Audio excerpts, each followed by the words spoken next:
I didn't go to film school. I learned everything about being a videographer from watching videos on YouTube, taking online courses, and making a bunch of mistakes along the way. So here's my 5-step roadmap to becoming a videographer in 2023. Step 1 is to actually understand what a videographer does. At this point in time, you probably want to become a videographer because you've recently purchased your first camera and you've discovered this passion for creating videos. And that's a great starting point. That passion is what's going to get that engine started, and it is what's going to keep that engine running when things get tough. But passion alone is not enough. We actually have to understand what a videographer does and how we fit into the bigger picture. We need to dig deep and really understand, why does a brand or a business hire a videographer in the first place? Just like writing and photos, video is just a form of communication. It's a way of transferring a message from one person to another. And so when clients say that they're looking to hire a videographer to create a video, they're not actually wanting just a video. What they actually want to do is communicate a certain message, a story to a specific person or a subset of people. For example, when a restaurant approaches you asking for a promo video, what they actually want is a way to communicate to their potential customers how great their restaurant is and why people should come dine there. And so when we were starting out as beginners, we used to just rock up without a plan, try and grab some cool slow motion B-roll of whatever we could find and hope to make the video interesting. We were making videos, but we didn't actually understand what a videographer is meant to do. Your main role is to move a message or a story from your client to whoever they're trying to communicate with. And so a big part of being able to do that is to actually just sit down with the client beforehand and listen. Ask them questions like, what are some of the biggest problems they're currently facing? How do you think video can help solve your problem? What people are you trying to attract? By asking the right questions, you instantly set yourself apart. You'll no longer just be a kid with a camera who knows how to make cool looking videos.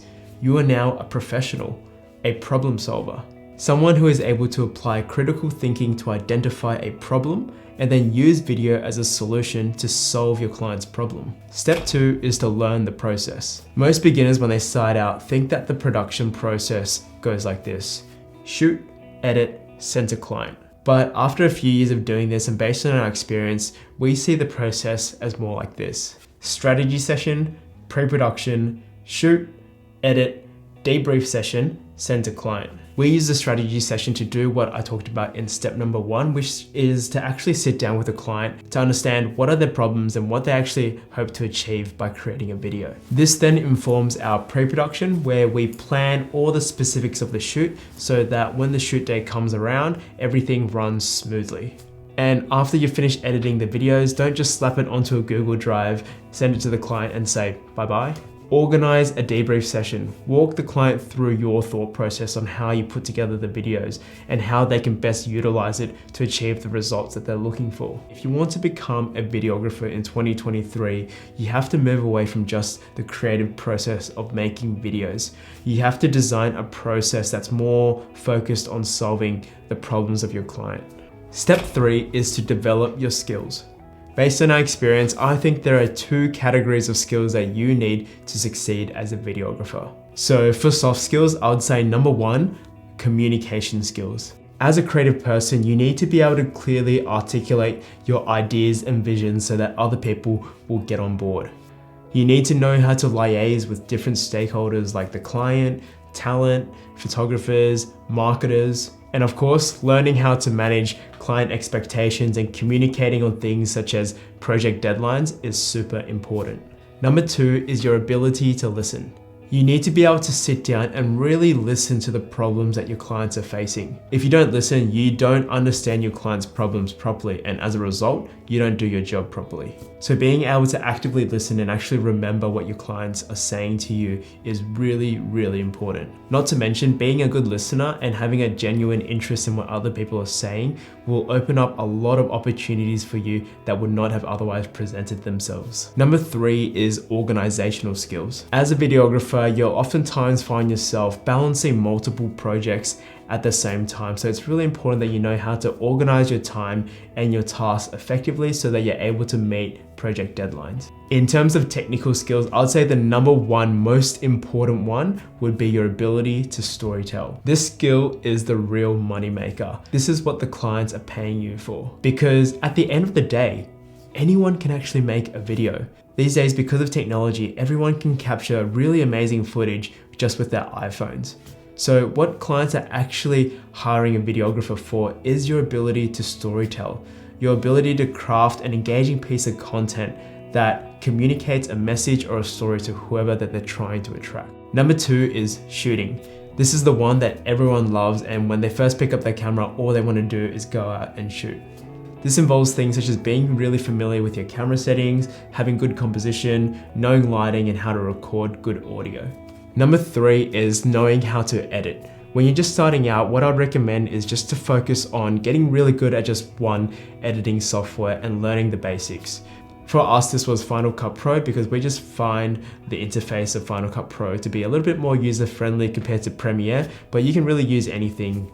Now, if you guys want to learn more about these three technical skills, we've actually made separate videos covering each of these three things, which I'll leave in the description box down below if you want to check it out after this video. Step 4 is to get yourself out there and start building your portfolio. This is the one and only step that you need to focus on if you're a complete beginner and you want to become a videographer. Because the thing is, you won't actually be able to learn the things we discussed about in steps 1 to 3 if you don't put yourself out there and start getting experience as soon as possible. I bought my first camera back in July 2019.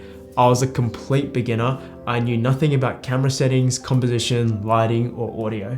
After 2 months of familiarizing myself with the camera, I started getting myself out there to get real experience. Since I was working a full-time job, every weekend I would go out and offer my services for free and start working for different businesses, creating content for their social media. I did this for about 3 months from July 2019 to December 2019 before I even got offered my first paid video gig. And it was really those 3 months of getting out of my comfort zone and putting myself out there that I learned the most about the things that we talked about from steps 1 to 3. So to get started, I recommend just putting yourself out there and try get some real world experience as soon as possible. Think of the free work that you're doing as your way of paying for your filmmaking education. Because the things that you'll learn during this process will be worth way more than trying to get paid when you're just starting out. So step 5 is to learn how to craft an offer and generate traffic. And so let's address the elephant in the room. How do we actually get paid? To answer this, I just want you guys to focus on 2 fundamental things: offer and traffic. In order to get paid by someone, we need to offer something in return. And so the first step to getting paid is to learn how to craft an offer. Now, there's a lot of content out there that you can consume on how to craft better offers, and it's something that we're still trying to improve on as we grow as entrepreneurs. And I'd recommend materials such as the book $100 Million Offers by Alex Hormozy. That's a really good read. But personally for us, this is how we've crafted our offers up to this point. Work with 3 different clients and ask them this question: what was the biggest problem that you were hoping to solve by working with me? After surveying 3 different people, you should be able to identify some common characteristics in what they say. You can then craft your offer based on those common problems, because if those clients are facing those problems, likely other people will also be facing those problems. So for example, from your survey, you might get responses such as, I was looking to work with you so that I could boost my brand online. In that case, you might, for example, craft an offer that includes a package of different types of videos that's designed to boost your client's presence online. Remember, you get paid based on the problems that you solve. So your offer shouldn't just be a video. Your offer should be based on the problems that your client is facing. Now, once you've crafted your offer, the second part is to generate traffic. And so just to keep it really simple for you guys, there's really 2 main ways to generate traffic, either in person or online. So for in person, this could be things such as family and friends, word of mouth referrals from past clients who have been really happy with your services, or networking events. Things such as local business networking groups or chambers of commerce are really good places to start. For online, this could include things such as posting organic content and running ads on social media, people coming across your website, or you outreaching to clients that you want to work with. The important thing to remember here is to generate the right type of traffic, the people that are actually going to be interested in buying whatever it is that you have to offer. So there's the 5-step roadmap that I wish I had when I first bought my camera in 2019 and embarked on the path of becoming a videographer. Learn, apply, and master these 5 steps, and I promise you will be well on your way to achieving your goal. And remember, without knowledge, action is useless, and knowledge without action is futile. I've given you the knowledge in this video, and now it's up to you to take action. Allocate time every day to learn, apply, and master your craft. Don't give up when things get tough. Remember the passion that got you started and use it as fuel to keep going. Anyways, thank you so much for watching, guys. If you found this video helpful, make sure you give it a like, subscribe, and hit that notification bell button if you want to get more content like this. We also have an email newsletter, link in the description box down below if you're interested in signing up. In our newsletter, we share more about our journey of how we went from complete beginners to now becoming full-time filmmakers, and we also share a lot of helpful PDFs and guides along the way. If you have any questions, feel free to just always email us at jonoandjason@gmail.com. A lot of you guys have also just been reaching out to us on Instagram as well, so happy for you guys just to DM us if you ever have any questions. And that's pretty much it from me, guys. I will see you in the next one. Bye.